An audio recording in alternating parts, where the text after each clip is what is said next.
एक बार जोरदार नारा हम सब लोग मिल के लगाएंगे।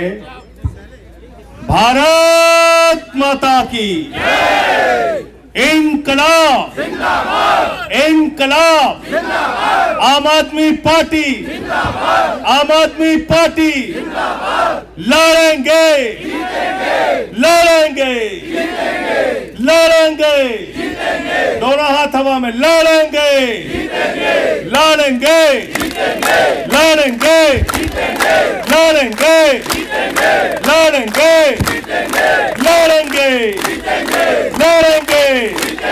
बच्चों का स्कूल बचाना है, अरे गांव गांव में जाना है, बच्चों का स्कूल बचाना है। मोदी जी वापस दो, अरे योगी जी वापस दो, बच्चों का स्कूल वापस दो, बच्चों का स्कूल वापस दो, अरे वापस तुमको देना होगा, अरे वापस तुमको देना होगा, बच्चों का स्कूल वापस देना होगा। मंच पे आसीन उत्तर प्रदेश के सह प्रभारी, दिल्ली विधानसभा के पूर्व मुख्य सचेतक भाई दिलीप पांडे जी, उत्तर प्रदेश के सह प्रभारी और दिल्ली से 3 बार के विधायक भाई अनिल झा जी, उत्तर प्रदेश से हमारे विधायक रह चुके, दिल्ली के हमारे विधायक रह चुके हाजी यूनुस साहब, हमारे बीच में मौजूद सभी प्रांतों के अध्यक्ष, पश्चिम प्रांत के अध्यक्ष भाई सोमेन ढाका जी, अयोध्या प्रांत के अध्यक्ष भाई विनय पटेल जी, और आज के कार्यक्रम के लिए जिन्होंने दिन रात मेहनत किया, हमारे पार्टी के निवर्तमान प्रदेश के अध्यक्ष भाई सभाजीत सिंह जी, हमारे महासचिव निवर्तमान भाई दिनेश पटेल जी, हमारे पूर्वांचल प्रांत के अध्यक्ष भाई राजेश यादव जी, हमारे काशी प्रांत के अध्यक्ष भाई पवन तिवारी जी, हमारे बुंदेलखंड प्रांत के अध्यक्ष भाई विवेक जैन जी, रुहेलखंड प्रांत के अध्यक्ष भाई हैदर भाई, हमारे बौद्ध प्रांत के अध्यक्ष इमरान लतीफ जी, और जनक प्रसाद जी जो तिरंगा शाखा के अध्यक्ष हैं, हमारे विंग्स के तमाम विंग्स के यहाँ पे अध्यक्ष हैं। मैं उनके सबके नाम लूंगा तो बहुत समय लग जाएगा। आज के कार्यक्रम की अध्यक्षता कर रहे हैं इरम रिजवी जी, और अलग अलग जिलों से आए हुए हमारे जिला अध्यक्षगण, पार्टी के प्रवक्ता, पार्टी के हमारे सभी एक एक साथी, और मुझे पता चला कि कुछ अभिभावक भी बच्चों के आए थे। अगर उनमें से कोई यहां पर हो इस वक्त, तो मैं उससे चाहूंगा कि कृपया वो मंच पे आ जाए। अगर एक भी अभिभावक अभी हो जिनके स्कूल बंद किए गए हैं क्योंकि सुबह वो लोग आए थे, तो वो यहाँ पे आ सकते हैं। साथियों और दोस्तों, उत्तर प्रदेश की योगी सरकार के खिलाफ आज हम लोग यहाँ पर क्यों इकट्ठा हुए हैं? और जब आज हम यहां इकट्ठा हुए हैं इको गार्डन में, जब आज हम यहां इकट्ठा हुए हैं उत्तर प्रदेश की राजधानी में, तो ये संदेश देने के लिए इकट्ठा हुए हैं कि अभी तो ये अंगड़ाई है, आगे आओ। आपने जो संघर्ष किया, जो लड़ाई लड़ी, अलग अलग जिलों में हमारे कार्यकर्ता गए, बिना डरे, बिना भयभीत हुए, इस बात की चिंता किए बगैर कि पुलिस वाला हमको गिरफ्तार करके जेल में डाल देगा। अब गए स्कूलों में, आपने वीडियो बनाया, अपने बच्चों से बात किया, आपने उनके मां बाप से बात किया, आपने उसको सोशल मीडिया पे डाला, पूरे प्रदेश में संदेश देने का काम किया कि बुंदेलखंड हो या रोहेलखंड, पूर्वांचल हो या पश्चिम, अयोध्या प्रांत हो या बौद्ध प्रांत, काशी प्रांत हो या उत्तर प्रदेश का रोहेलखंड का प्रांत हो, हर इलाके में विद्यालय बंद हो रहे हैं, स्कूल बंद हो रहे हैं, बच्चों के जीवन के साथ खिलवाड़ किया जा रहा है। यह काम आपने किया, आपकी बहादुरी ने किया, आपकी हिम्मत ने किया, तो मैं अपने कार्यकर्ताओं को सर झुका के नमन करता हूं, आपकी बहादुरी को नमन करता हूं, आपके उत्साह को नमन करता हूं, आपके संघर्ष को नमन करता हूं। भैया जिंदाबाद जिंदाबाद जिंदाबाद। और आज जब हम यहां इकट्ठा हुए हैं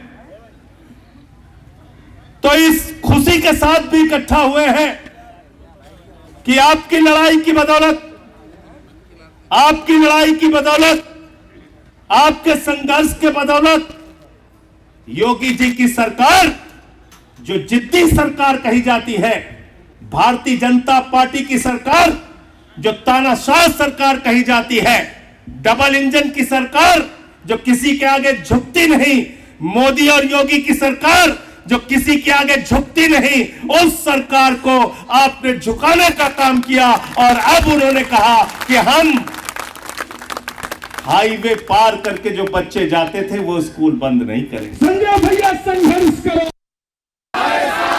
संजय भैया संघर्ष करो। और अब उन्होंने कहा कि जो स्कूल 1 किलोमीटर से ज्यादा दूर है अब वो बंद नहीं किए जाएंगे।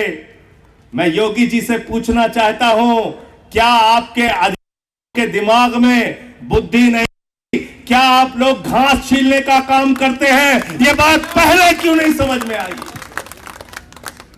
पहले क्यों नहीं समझ में आई ये बात कि एक छोटा सा बच्चा वो हाईवे पार करके जाएगा, उसके साथ कोई दुर्घटना हो जाएगी तो कौन जिम्मेदार होगा उसके लिए? मोदी जिम्मेदार होगा, योगी जिम्मेदार होगा? जवाब दो योगी जी। मोदी योगी मुर्दाबाद, मोदी योगी शर्म करो, शर्म करो। तुम्हें अकल नहीं थी, तुम्हारे अधिकारियों को समझ नहीं थी कि जब एक छोटा सा बच्चा मिड डे मील नहीं पाएगा, स्कूलों में उसको नमक रोटी खाने को आएगी तो वह स्कूल छोड़ के घर बैठ जाएगा। तुम्हें समझ नहीं थी, अब तुम कह रहे हो 1 किलोमीटर दूर जो स्कूल बंद किए गए हैं उसको बंद नहीं करेंगे।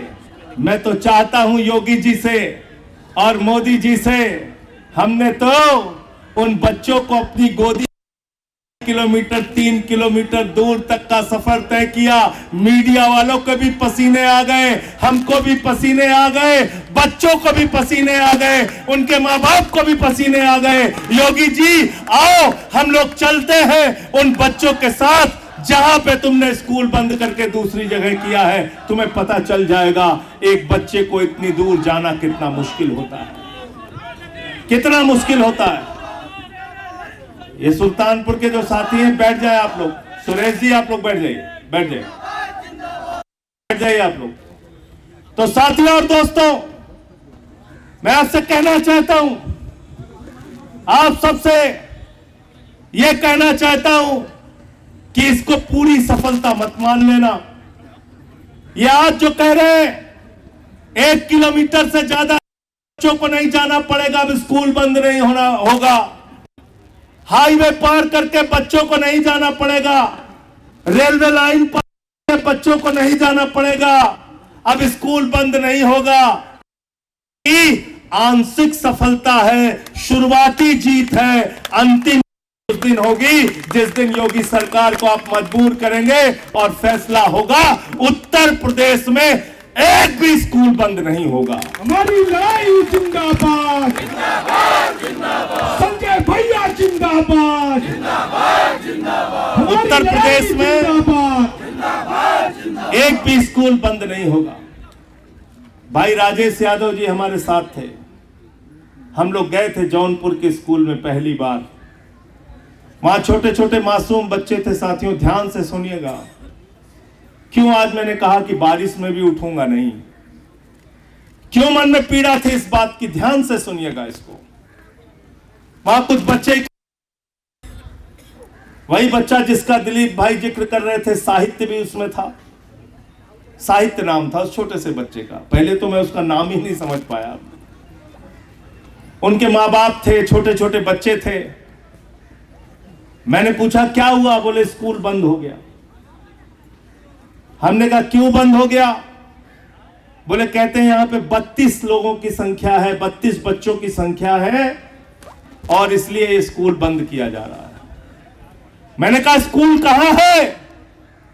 कहने लगे नेशनल हाईवे पार करके 3 किलोमीटर दूर हमारे बच्चों का स्कूल है। मीडिया के लोग वहां मौजूद थे साथियों। मैंने उनसे कहा कि सुनिए इनके मां बाप का दर्द। ये कह रहे 3 किलोमीटर दूर इनके बच्चों का स्कूल कर दिया गया है। और मेरी बात अगर योगी जी तक पहुंच रही हो, LIU के अफसर अगर योगी जी तक पहुंचा रहे हैं तो पहुंचा देना आप इन बातों को कि बच्चों के मां बाप ने कहा 3 किलोमीटर दूर स्कूल कर दिया गया, हाईवे पार करके बच्चों को जाना पड़ेगा। तो मैंने कहा फिर क्या करते हो? ये 32 बच्चे अब दूसरे स्कूल में पढ़ने जा रहे हैं। उन लोगों ने कहा अब एक भी बच्चा पढ़ने नहीं जा रहा है। अब एक भी बच्चा पढ़ने नहीं जा रहा। बाबा साहब के सपने को कुचल दिया गया है। बाबा साहब के सपने को मार दिया गया है। उन गरीब के बच्चों को अब पढ़ने नहीं भेजा जा रहा है। मैंने एक बहन थी, उनसे पूछा कि आपके कितने बच्चे पढ़ते हैं यहां पे? तो कहने लगी 3 बच्चे पढ़ते हैं। मैंने कहा आप अकेले आई हैं कि आपके पति भी आए हैं? तो उन्होंने कहा नहीं हमारे पति भी आए हैं। तो मैंने उनके पति से पूछा कि भाई आप अपने बच्चों को क्यों नहीं पढ़ा रहे? तो कहने लगे भैया मैं मजदूरी करता हूं। सुनिएगा एक गरीब आदमी का दर्द क्या होता है। दलित समाज से आने वाला वो व्यक्ति मजदूर था। उसने कहा मैं मजदूरी करता हूं। जब ये मेरे घर के पास स्कूल था तो सुबह मैं उठता था, अपने 3 बच्चों को तैयार करता था और लाकर स्कूल में पढ़ाने के लिए उसको छोड़ के जाता था। फिर दिन भर मजदूरी करने चला जाता था। मेरी पत्नी घर का काम पूरा करके दोपहर में बच्चों की छुट्टी होती थी, तब उन बच्चों को लेकर वापस आती थी। अब 3 किलोमीटर मैं इन बच्चों को छोड़ने नहीं जा सकता। मेरी पत्नी 3 किलोमीटर दूर इन बच्चों को लेने नहीं जा सकती। इन बच्चों को साथ वापस लेकर आ नहीं सकती। इसलिए हमने इन बच्चों की पढ़ाई बंद कर दी।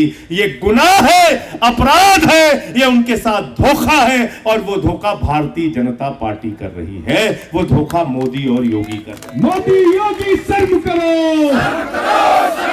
मोदी योगी शर्म करो, संजय भैया संघर्ष करो।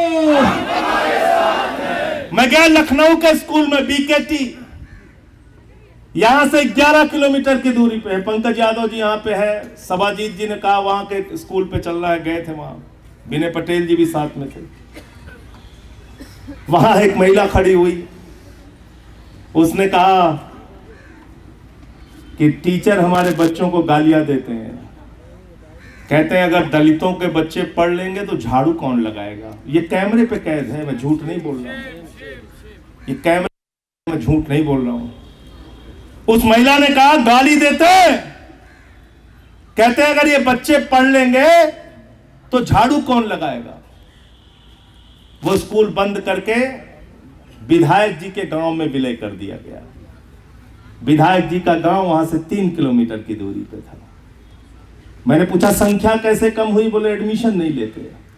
कहते हैं 6 साल के पहले एडमिशन नहीं लेंगे तो 4 साल की उम्र में, 5 साल की उम्र में लोग प्राइवेट स्कूल में भर्ती करा देते हैं। सरकारी स्कूल का नियम है 6 साल से पहले बच्चों का एडमिशन करेंगे नहीं तो संख्या कम हो गई।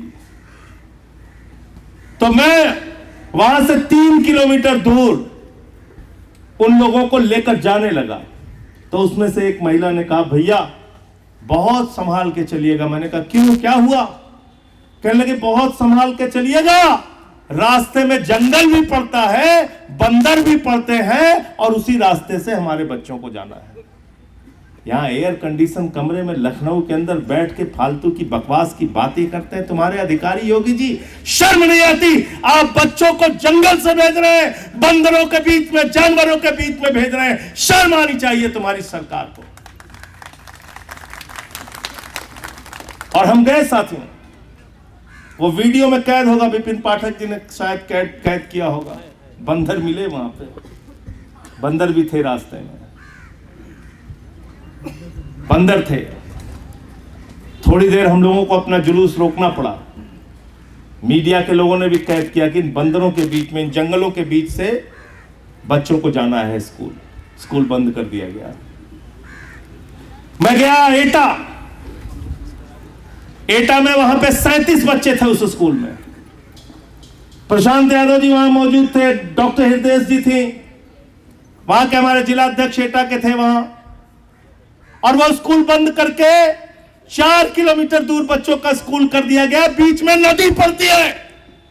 शर्म आती है मुझे योगी जी आप पर, शर्म आती है मोदी जी मुझे आप पर, शर्म आती है बीजेपी के लोगों तुम्हारे ऊपर। तुम हमारे बच्चों का भविष्य बर्बाद कर रहे हो, ये हम होने नहीं देंगे। हम सच्चे सिपाही हैं आम आदमी पार्टी के, अरविंद केजरीवाल के। हम लड़ाई लड़ने का काम करें। मोदी योगी मुर्दाबाद, मोदी योगी शर्म करो,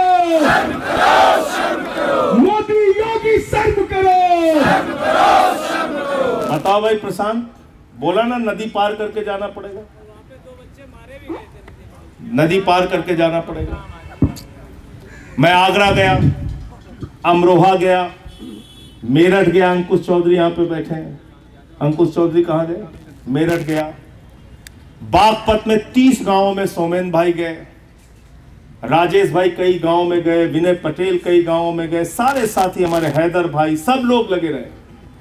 विवेक जैन तो एक गांव का वीडियो डाला था जो वीडियो ही टूटा हुआ था। शंखनाद के दिन इमरान भाई ने तो बैंड बजवा दिया पूरा। सोनभद्र के इलाके में पवन तिवारी जी और इनके साथियों ने, बनारस में, इलाहाबाद में। तो इसलिए पूरे उत्तर प्रदेश का दृश्य हमने दिखाया कि क्या हो रहा है, क्या हो रहा है। और मैं चाहता हूं कि मीडिया के माध्यम से बातें जाए लोगों तक। फालतू की बातें करने से, अरे भाई इसमें क्या हो गया, उसमें क्या हो गया, अरे संख्या कम थी तो बंद ही हो जाना चाहिए, ऐसे कैसे हो गया, ये सारी अंग्रेजी जिस दिन गांव में पहुंचोगे सारी अंग्रेजी भूल जाओगे, सारी अंग्रेजी। उन बच्चों को देखने के बाद आंखों से आंसू आएंगे। बीकेटी गया था, वो बच्चा जिसको मैं अपने गोद में लिया, उसके पास पूरी शर्ट नहीं थी पहनने के लिए, बनियान पहने हुआ था। आगरा गया, छोटा सा बच्चा, ये बच्चा था, ये आगरा का। ऐसे इन नौनिहालों का भविष्य बर्बाद कर रहे हैं। आपको शर्म नहीं आती? आम आदमी पार्टी के लिए मेरे साथियों याद रखना, राजनीति में हमें सफलता कितनी मिलती है, चुनाव हम कितने जीतते हैं, नहीं जीतते हैं, इसका हिसाब बाद में होगा। लेकिन पहले हमारे बच्चों का भविष्य बनना चाहिए। स्कूल उनको मिलने चाहिए, अस्पताल उनको मिलने चाहिए, सुविधाएं उनको मिलनी चाहिए। इसके लिए हमारी लड़ाई जारी रहे। बच्चों की लड़ाई जिंदाबाद, यह मत सोचना, इस गलतफहमी में मत रहना कि हमारा एक भी विधायक नहीं है तो हम नहीं बोलेंगे, हमारा एक भी सांसद नहीं है तो हम नहीं बोलेंगे।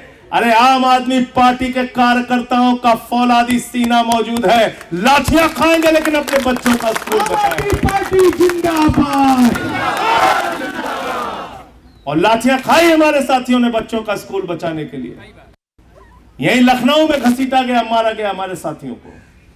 हम उसकी चिंता नहीं करते और इसके हिसाब किताब में भी हम नहीं पढ़ते। चलाओ लाठियां जितनी चलानी है, लिखो मुकदमे जितने लिखने हैं, लेकिन बच्चों का स्कूल हमको वापस दो। इस बात की हमारी लड़ाई जारी रहेगी। तो इसलिए साथियों आज उत्तर प्रदेश में 27,308 मधुशालाएं, दारू की दुकानें नई खोली जा रही है। और कितनी दूर पे है दारू की दुकान? 200 मीटर। अधिकतम दूरी 500 मीटर।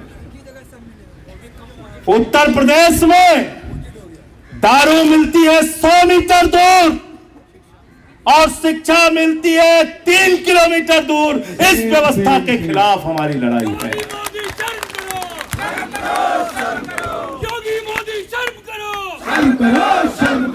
इस व्यवस्था के खिलाफ हमारी लड़ाई है। हमारे लिए शिक्षा सबसे प्राथमिक जरूरत है।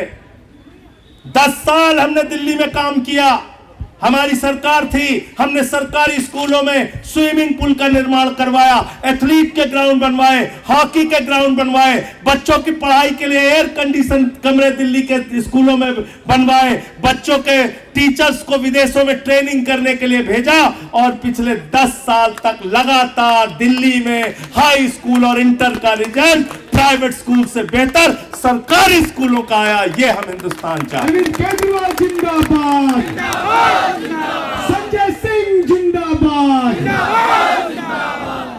केजरीवाल जी ने, मनीष सिसोदिया जी ने जब मुख्यमंत्री के तौर पे और उप मुख्यमंत्री के तौर पे शपथ ली तो दिल्ली के सरकारी स्कूलों में मकड़ी के जाले लगे रहते थे। बच्चियों के लिए टॉयलेट का इंतजाम नहीं था। आज उन्हीं सरकारी स्कूलों को एयर कंडीशन कमरे हमने बनवा के दिखाए। इसका मतलब सरकार के खजाने में पैसे की कमी नहीं है, सरकार के इरादे में कमी है, नियत में कमी है। और हमारी नियत है हमारे बच्चों को शिक्षा अच्छी मिलनी चाहिए। क्या नौटंकी करते हैं? कहते संख्या कम हो गई, संख्या कम हो गई।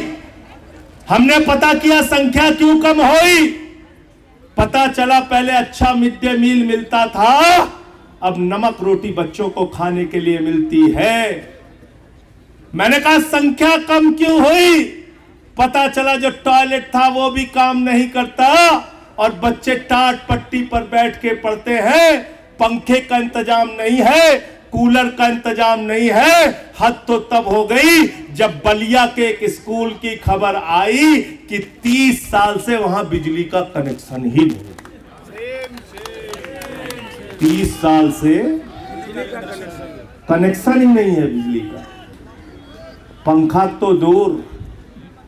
तो मैं कहना चाहता हूं उत्तर प्रदेश के शिक्षा मंत्री से, मैं कहना चाहता हूं योगी जी से, भारतीय जनता पार्टी के नेताओं के बच्चों को इन्हीं सरकारी स्कूलों में भेजो जहां पे मिड डे मील नहीं मिलता, जहां पे बैठने का इंतजाम नहीं है, जहां पे टॉयलेट का इंतजाम नहीं है, जहां पे पंखे का इंतजाम नहीं है, जहां पे बिजली का इंतजाम नहीं है। सारा दिमाग बिल्कुल 24 घंटे के अंदर ठीक हो जाएगा जब तुम्हारा बच्चा पसीने में डूबा हुआ तुम्हारे सामने आएगा। संजय भैया संघर्ष करो,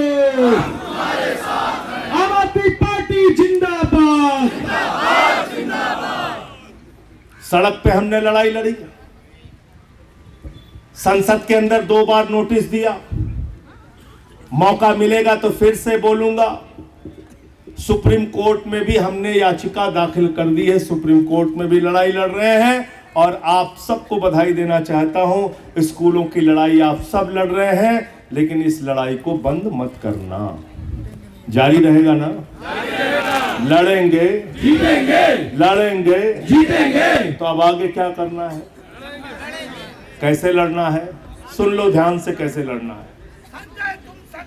कैसे लड़ना है सुन लो। अब अगला चरण क्या है? चेक करना है।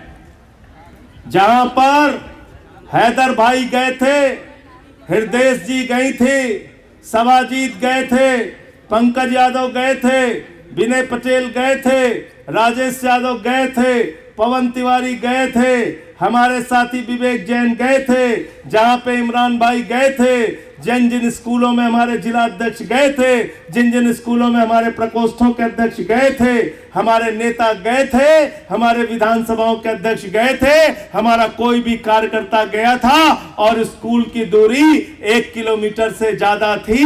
आज जाकर आपको योजना बनानी है घर जाकर, और कल से अभियान शुरू कर देना है कि वो स्कूल दोबारा खुलेगी। चेक करना है नहीं करना है? करना है कि नहीं करना है? जौनपुर वाला स्कूल था 3 किलोमीटर, कल राजेश यादव को रिपोर्ट ले लेनी है, वो स्कूल खुला कि? साहित्य का स्कूल खुला कि?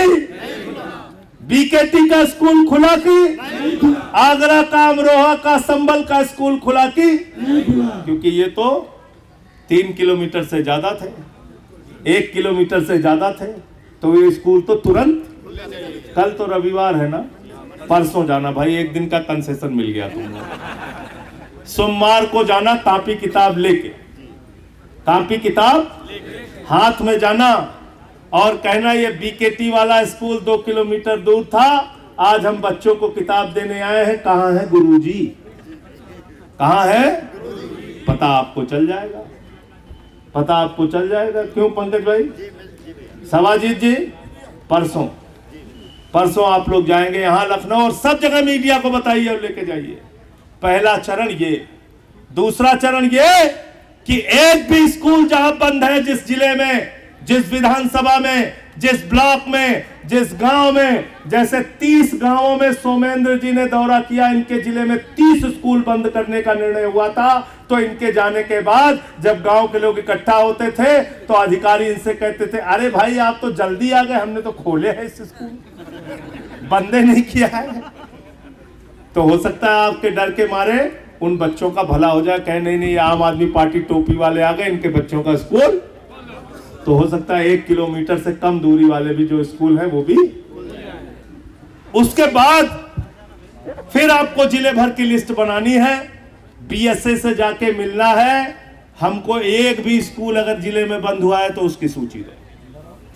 क्या करना है, 1 हफ्ते तक ये अभियान चलाइए और 1 हफ्ते के बाद बीएसए के पास जाइए, बोलिए बाबा जी का जो फरमान आया है उसके हिसाब से आपके जिले में अब कितने स्कूल बंद हैं ये हमें बता दीजिए। और अगर वो कहते हैं 10 भी बंद हैं तो उसकी सूची बना के आपको हमें बताना है। पूरी करोगे जिम्मेदारी ईमानदारी से? सब जिले की लिस्ट हमको मिल जाएगी, मिलेगी। और सारे प्रकोष्ठ वाले इसमें लग जाना, सारे जिले के लोग इसमें लग जाना। हमको पूरी सूची चाहिए कि यहाँ 5 स्कूल बंद है कि 10 स्कूल बंद है कि 20 स्कूल बंद है। फिर अगली लड़ाई उसके लिए हम लोग करेंगे। तैयार हो सब लोग? हाथ उठा के बताइए तैयार हैं? लड़ेंगे, जीतेंगे, लड़ेंगे, जीतेंगे, लड़ेंगे, जीतेंगे, लड़ेंगे, जीतेंगे, लड़ेंगे। जीतेंगे। इंकलाब, जिंदाबाद, इंकलाब। जिंदाबाद। बच्चों को शिक्षा दे न सके जो, वो सरकार की कमी है, बच्चों को शिक्षा दे न सके जो, वो सरकार की कमी है, बच्चों को शिक्षा दे न सके जो, वो सरकार की कमी है, बच्चों को शिक्षा दे न सके जो, वो सरकार की कमी है, अरे जो सरकार निकम्मी है, वो सरकार बदलनी है, जो सरकार निकम्मी है, वो सरकार बदलनी है, अरे जो सरकार निकम्मी है, वो सरकार बदलनी है, अरे जो सरकार निकम्मी है। वो सरकार बदलनी है। बच्चों का स्कूल वापस दो, वापस दो, वापस दो, बच्चों का स्कूल वापस दो, वापस दो, वापस दो, बच्चों का स्कूल वापस दो, वापस दो, वापस दो। अरे वापस तुमको देना होगा, देना होगा, देना होगा, स्कूल वापस देना होगा। देना होगा, देना होगा। भारत माता की इंकलाब जिंदाबाद। और अंत में, और आज देखिए बारिश में जो लोग टिके रहे हैं उन सब के लिए भी एक बार तालियां बजा दीजिए जोरदार। और जो लोग नहीं आ पाए, बारिश का सामना नहीं कर पाए, उनके लिए भी तालियां बजा दीजिए, अगली बार बारिश में रहेंगे लोग। ये 69,000 शिक्षक भर्ती का मसला मैंने सदन में उठाया था और फिर से आपको विश्वास दिला रहा हूं, आपकी लड़ाई लड़ने का काम करेंगे। अब तो आपके पक्ष में फैसला भी आ गया है, कोई आपका हक नहीं मार सकता, आपके साथ आपकी लड़ाई में। हाँ नहीं करेंगे। आप दिल्ली में आ जाइएगा, आप दिल्ली आ जाइएगा हमारे साथ, उसमें कोई और अच्छे वकील की आपको जरूरत होगी, हम आपकी मदद करेंगे। जिंदाबाद, जिंदाबाद, जिंदाबाद। और अंत में क्रांतिकारी गीत के साथ समापन करेंगे, सब लोग मिलके गाएंगे। कौन सा गाना? कौन सा गाना? अब तुम लोग भी गाना शुरू करो यार, 53 साल उम्र हो गई मेरी, कब तक हम ही से अकेले काम कराते रहोगे? रुके न जो, रुके न जो, रुके न जो, दबे न जो, मिटे न जो, हम वो इनकलाब है, जुल्म का जवाब है, हर शहीद का गरीब का हमें तो ख्वाब है, रुके न जो, रुके न जो। जी रहे हैं इसलिए कि प्यार जग में जी सके, प्यार जग में जी सके, प्यार जग में जी सके। आदमी का खून कोई आदमी न पी सके, आदमी न पी सके, आदमी न पी सके। मालिकों मालिकों मजदूर के, नौकरों हुजूर के, फर्क को मिटाएंगे, समानता को लाएंगे। रुके न जो, रुके न जो, झुके न जो, दबे न जो, मिटे न जो। हम वो इनकलाब है, जुल्म का जवाब है, हर शहीद का गरीब का हमें तो ख्वाब है। रुके न जो, रुके न जो। मानते नहीं है फर्क हिंदू मुसलमान का, हिंदू मुसलमान का, हिंदू मुसलमान का। जानते हैं रिश्ता इंसान से इंसान का, इंसान से इंसान का, इंसान से इंसान का। जाति के धर्म के भाषा और वेश के बंद को मिटाएंगे, समानता को लाएंगे। रुके न जो, रुके न जो, झुके न जो, दबे न जो, मिटे न जो। हम वो इनकलाब है, जुल्म का जवाब है, हर शहीद का गरीब का हमें तो ख्वाब है। रुके न जो, झुके न जो, रुके न जो, झुके न। भारत माता की जय, भारत माता की जय।